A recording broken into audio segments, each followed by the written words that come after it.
but look at what a fantastic background he has. Former wing commander, fighter pilot, a person who went to Himalayas, disciple of pilot Babaji, member of Indian Philosophical Association, and he's written some unique books and also poetry, and that I have been very fortunate in receiving. But I did want you to see his background, PhD in adventure tourism from Kurukshetra, and look at where he has traveled, what he does, and he combines into a sublime, spiritual, philosophical, and scientific experience from the heights he is at. So please enjoy him, enjoy his talk. I enjoy talking to him, and I look forward to knowing him much better. And this is a good opportunity for us to welcome him. Thank you, Satinder ji, for coming. Thank you, sir, for a wonderful introduction. I will be presenting today's topic, Big Bang or Big Bloom.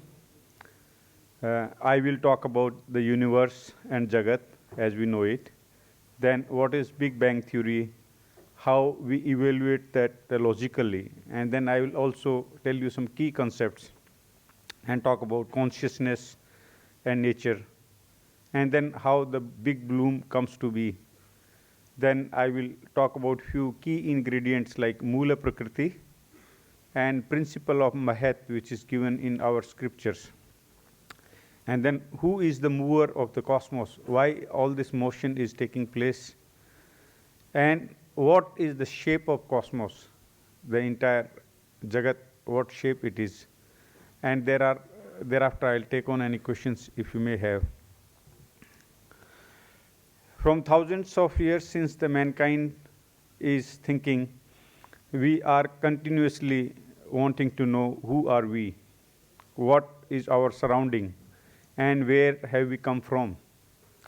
So sometimes we forget all this and get busy in our routine jobs. But dharma, philosophy, religion, and science, all substreams of knowledge, they are all trying to answer these questions. If you look at the night sky, and you will find you are seeing so many stars, but actually you are watching the history. The closest star, Proxima Centauri, is 4.24 light years away. That means light has started from that star 4 years back, and now it is reaching us now. Center of our own galaxy is around 26,000 light years away. Then Andromeda galaxy, which is nearby our galaxy, is 2.537 million light years away. And farthest object which we have detected till now is about 13.5 billion years away. So when I talk about these figures, I also talk about the modern space travel fantasies, because physical travel to moon takes about 3 days. Physical travel to Mars may take up to 7 months when the Mars is the nearest. And physical travel to the inner edge of solar system, which is known as Oort cloud, it will take about 300 years to reach there. And to fly beyond it, it is so large that it will take 30,000 years.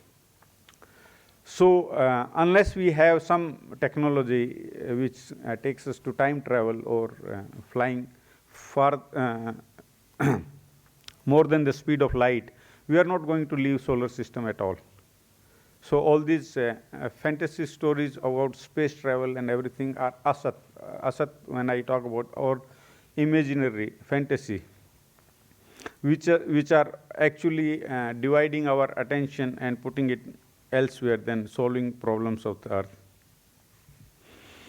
These are the two telescopes, Hubble and the Webb telescope. They look into the universe, as they call it, and they give us the picture. This is a map of around 56,000 galaxies. When you see billions of stars in our own galaxies, which is center is 26,000 years light years away, and there are 56,000 galaxies, so much of matter in the cosmos.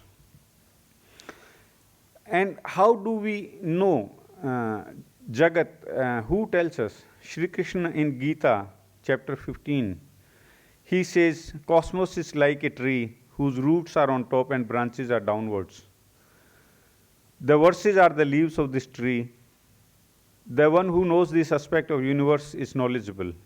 So universe word has come from one verse. So when science is talking about universe, they are only talking about one speck, one dot. That is one galaxy. So when we talk about entire universe, it is not universe, it is cosmos, web of galaxies. So Jai word comes from Jai, Jal, Janam, Jat, Jagat. In Sangya, Sanja, Yuj, Yag, Yog, Yogi, Janam, Janam, Janani. All these words originate from Jai. Jai means Gyan. Jai represents Gyan. So if you want to know about spirituality, another word for spirituality would be information science. And in another verse, which is 10.39, Shri Krishna says, and whatever is the seed of all beings, that also am I, O Arjuna. There is no being, whether conscious or non-conscious, that can exist without me. So here he talks about conscious and non-conscious.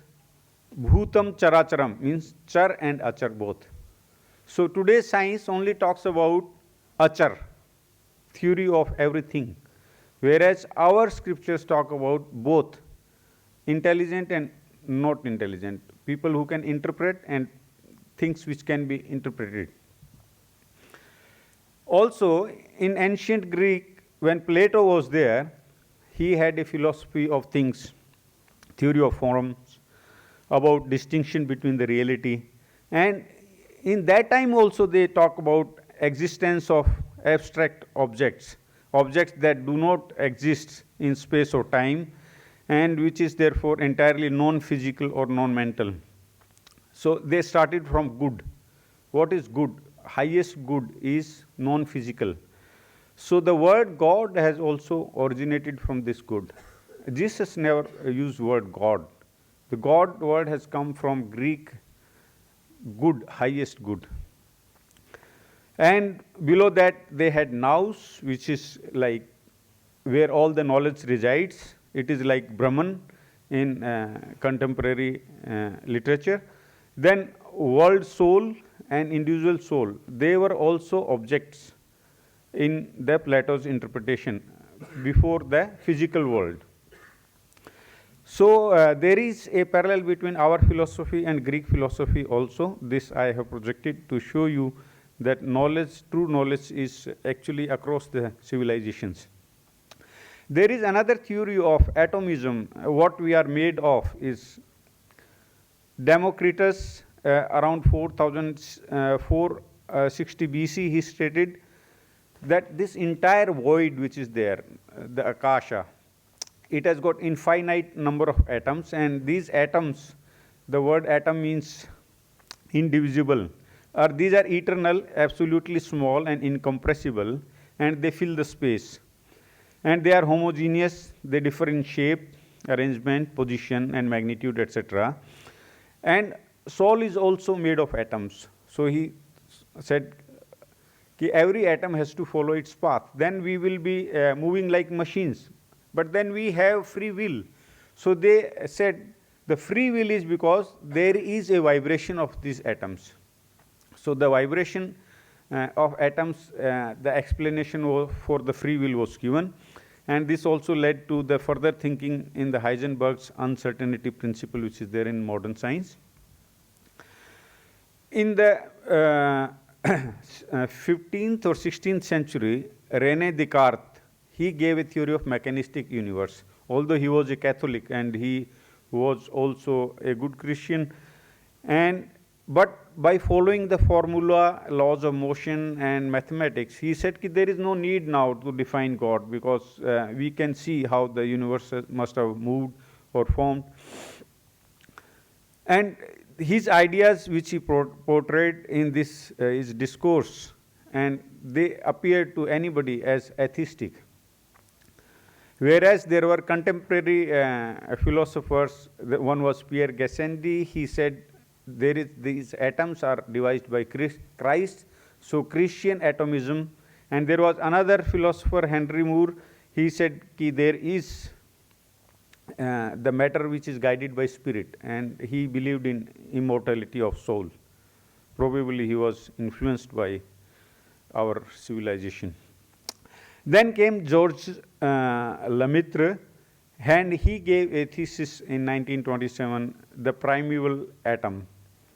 So, which was later on, it was known as the Big Bang theory. In his own words, he said the evolution of universe can be likened to a display of fireworks that has just ended some few wisps, ashes, and smoke. Standing on a well-chilled Satinder, we see the fading of the suns and try to recall the vanished brilliance of the origin of the worlds. The Big Bang theory, they said, if the universe is now expanding, it must have come from one single particle. And he called this particle as primeval atom. And at that moment, he calculated some rough calculations, and he said the universe must have started about 2 billion years ago, and it is still the expansion is still going on today. And later on, in 1980s, some scientists, they gave another theory, inflation theory. Actually, it was part of the same theory, Big Bang theory. But then they modified that Big Bang was not actually an explosion. It was not a bang, but it was only explosive expansion. And they corrected the timeline to about 13.8 billion years ago. They increased it 7 times. Theory of Big Bang was based on incorrect logic, because Christians, they believe everything comes from the one. They start from one. Their counting starts from one. They were not aware about 0 at all. So there was a Gnostic concept, ex nihilo creatio, that creation come from the nothing. Whereas he believed in ex nihilo nihil fit. This is Greek logic. He says only nothing can come out of nothing. So they wanted to prove this. And how can an infinite universe, now we say the universe is infinite, 56,000 galaxies and counting, and infinite distance. How can that infinity can fit into a finite one single particle? So this is a logical inaccuracy. And also the argument from the finite size is one of the Zeno. Zeno was one of the most prominent philosophers of Greece, and he had started a philosophy called Stoicism, and this also violates his principle. Then in 1905 and 1915, Einstein came up with a theory. It is very famous general theory of relativity.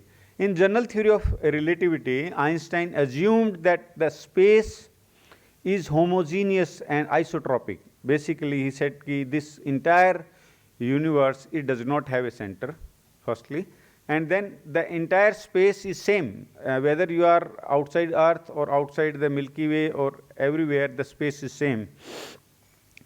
And the shape is like that of a surface of a balloon. Now, can you imagine any shape, whatever it is? Can any geometric shape be without a center? The center may lie outside the shape or inside, depending upon the shape, but no geometric shape can be without a center. So this is another drawback in the theory. Is the space really homogeneous? This in our Upanishads and Vedas it is written, Usha. Usha is the force of sun which spreads in the sky, and how it is. It helps mankind. It guides other planets. Sun is about 98% mass. So the impact of sun is definitely more, depending upon the distance from the sun. Whereas the Milky Way, in the center there is the center of our galaxy, which is known as Savitur or Sagitter, and in English it is known as Sagittarius A star. The Sagitter or Savitur is nothing but Brahma. Like you see Gayatri mantra, Tat Savitur Varenyam, so we all worship Savitur in that fashion. And Savita is one who is a binding force keeping all the stars together. Otherwise, they would have run like horses. So Savita is a force. Then if we have a galactic center, imaginary galactic center, and from that galactic centers, if all the galaxies are also held together and they are moving in that fashion, so there is a force there which is known as Kriya or action, Kriya force. I will explain this. So you have a cosmic model here where center is outside this projection, somewhere, we do not know.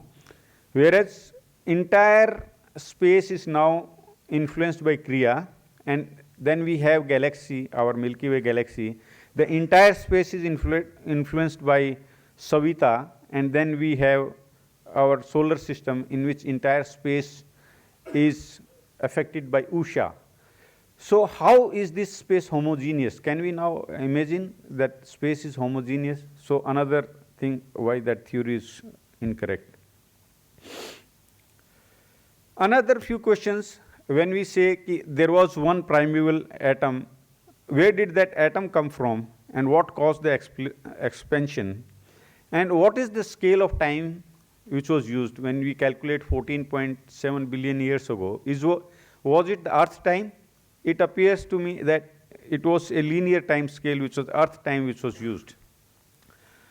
How we calculate age of the stars is using a technology called nucleocosmochronology, and in which we measure the radioactivity of some uranium-238 and thorium, and then we come into these figures of 12.5 billion years or 10.8 billion years. And this period is now calculated from formation of heavier radioactive elements, which were probably the last ones to form. First the lighter things form, then the heavier things form. Before I progress further, I will cover few very important aspects. Eternality. What is eternality? Everything has a beginning. This is a logical principle. Vedas talk about beginning of the cosmos at certain point in time. That's why we have Jagat starting. And if there is a beginning, then world is non-eternal. That's why we talk about the creation and destruction. It doesn't mean that it is not an infinite series like one in the mathematics, like real numbers or natural numbers. However, it is eternal from the perspective of human beings. Say one human being who is living today, he said, even if I die, the world will continue. So from that point of view, it is always Shashwat. But otherwise, like it is shorter lifespan, so it is bigger timeline, we can say it is eternal, but otherwise it is not. Then coming to the concept of infinity, infinity is a mathematical reality of any open-ended series. You can keep counting as long as you want. And symbol of infinity is a 0 with a twist. So to a fish, the ocean is infinite. So it can keep going around the earth, it will find it never ending. And to a tadpole, the lake may be infinite, but for the human beings, cosmos may be infinite. So it is mathematical reality and not really infinite in the way it is meant. It only depends on how long you can realize the finite. If the finite is outside the power of interpretation, then it can be treated as infinite. So basically, for a computer, if we give the algorithm to a computer, this computer might hang if the algorithm is bigger, but the mainframe computer might run it. Therefore, it depends upon your processing power, how long you can remain finite. Then coming to concept of Shunya, the concept of Shunya was given to the world by Upanishads. It denotes the beginning of the potentiality before the manifestation. So potentiality, basically it means there is something which is likely to happen. Because one is going to happen, it has to emerge from zero. Shunya. So it just talks about the potentiality. If Shunya or zero is one end of a series, the infinity is another end of the series. Shunya is also got properties which are similar to infinity. At the root of every dimension, there can be zero of that dimension, hiding in it the infinity of another dimension.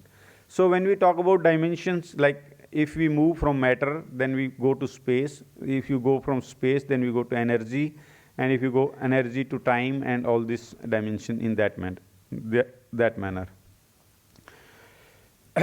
In Brahmanda Purana, we have a statement like this, that from the upper part of the Hiranyagarbha, which was a golden atom, Dyuloka and Bhuloka was created. It is about creation of one galaxy. It is not about creation of cosmos. Whereas if we talk about creation of cosmos or Jagat, then we have this particular Tat Sarv Shakti Bujjad Prakriti Vasnaya Vyakt Bhava Pranav Shabda Dik Kalo Anu Api Tasya Rupani. Basically, that omnipotent source or the seed has created nature with expressed force of will, which is desire or vasana. Pranav, which is Om, it transforms in space, time and matter. This particular shloka led me to further research. And this particular Venn diagram displays consciousness and nature. When we talk about Charachar Jagat, basically it is showing us this entire thing which is golden in nature or yellow, it is assume it is Paramatma or Parabrahma. Parabrahma means it is beyond Brahma, beyond space and time. And a large part of that Paramatma is Shiva or Maheshwara or the consciousness. So Shiva is also Paramatma, but he has the majority stake in Paramatma. If you divide Shiva by half, if he dedicates half his meditative power in creation of Shakti, so this red portion is Shakti, which is Mula Prakriti, and it is the root cause of everything in this world, you, me and everything.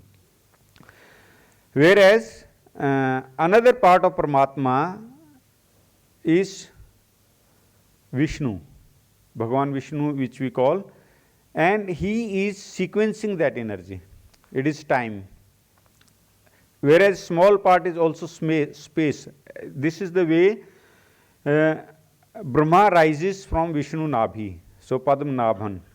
So space comes from time. And equivalent energy for manifestation of their channelization and for creation or formatting of space is also there, which are Lakshmi as Kriya Shakti and Saraswati as Jnana Shakti. In Purusha Sukta of Rig Veda, there is particular aphorism which is there. This says the scope and importance of Virat Purusha. If we compare Bhagavan Vishnu or Virat Purusha, this cosmos, to a man, then all beings are in one part of this Supreme Person and he has infinite space in other three parts. So basically he says that one part is everything which is matter and what you can see, and three parts are void or the space. And this is what is the explanation of modern science. They say roughly 68% of the universe is dark energy and dark matter is about 27%. Rest everything, earth, etc., they add up to only 5% of the visible universe. Out of this visible universe also, 73% is hydrogen and 23% is helium. And 4% is rest all the elements. So it comes up about 0.5% of the visible universe. The mover of the cosmos is Bhagwan. Why do we know him as Bhagwan? So when we say Bhagwan, he does not mean Shiva, he does not mean Shakti, anybody, but Bhagwan is one specific person. He is Vishnu. Bhaya means movement of light. We perceive time because we perceive movement of light. When light comes, day happens. When light passes over, night comes. And everywhere we see time as the movement of light. We only appreciate that. There is two things, Karne Kala hai, Karnen Kala hai. The reason is time and time is cause for the further events. So before I quickly finish this, I will take 2 more minutes and show you. This is the big bloom. It happens from the time the space originates, and from the Vishnu Nabhi, the Brahma is sitting on a bloomed lotus. Pushpam Viksanti. Basically, it develops slowly. It is not like a bang or sudden explosion, but slow development. This is the Mula Prakriti, how the energy now combines and starts forming the matter. And this matter is known as Ghata. Ghata means like, which is like a ghata, like kumbh. So, so ghatna is also a word which has come from ghata. The entire formation of the Jagat has taken place from one principle which is known as principle of Mahat in our scriptures. And this is, Mahat is Maha, means big. From small to big, how the things form. And this is one principle of mass, one cascading principle from small to the big, where the Brahman is the playground of both intelligent and intelligent driven energies. And when these energies are represented by mathematics, from 0 is consciousness, whereas 1 to 9 are the Shaktis. That's how we celebrate Navratris. Infinite series of repetitive patterns in nature exist in form of the addition of the previous 2 forming the next number 1, 1, 2, 3, 5, 7 and like so, and these are known as, incorrectly known as Fibonacci sequence, whereas this is the sequence from our Vedas. The alphabet, Akshar, which we speak in Varnmala, they represent modification of the primal energy, Mula Prakriti, with consciousness and their resultant words and language. So if you compare the language, you can also have the simultaneous parallel comparison with the Jagat, formation of the Jagat. The words which are formed that way, they are in a different language. That language is known as Para. There are 4 types of languages, Para, Pashanti, Madhyama and Vakshri. So Para is the root language of the universe. Okay. Just 2 more slides. So Mahat has got 2 kinds of words, which is Akshar, which is digital words which are in our Atma also and in Jagat also, and Akshar, Kshar, means which are changeable, which can modify and go into the next kind of creation. Akshara is also root of the intelligence. That's why when we say you connect to the Savitur and you can increase your intelligence. And such verses are Padartha, Pad Artha. Pad means a stanza, like universe, it is a Pad Artha. Now coming to the shape of the cosmos. Shape of the cosmos, like it is not expanding surface of the balloon, but it is like Sudarshan Chakra, in which Shri Krishna is moving the chakra with his finger in center, and it is moving entire universe. The initial expansion is faster, like inflation theory, instantaneous thought force of the will of the God or Shiva, and energy, time and space is continuously being added at the center. And evolving shape of Sudarshan Chakra, and it keeps increasing, and movement is controlled by Bhagwan using the Kriya force. So I have finished this topic in a nutshell. And if you have any questions, I would be happy to answer.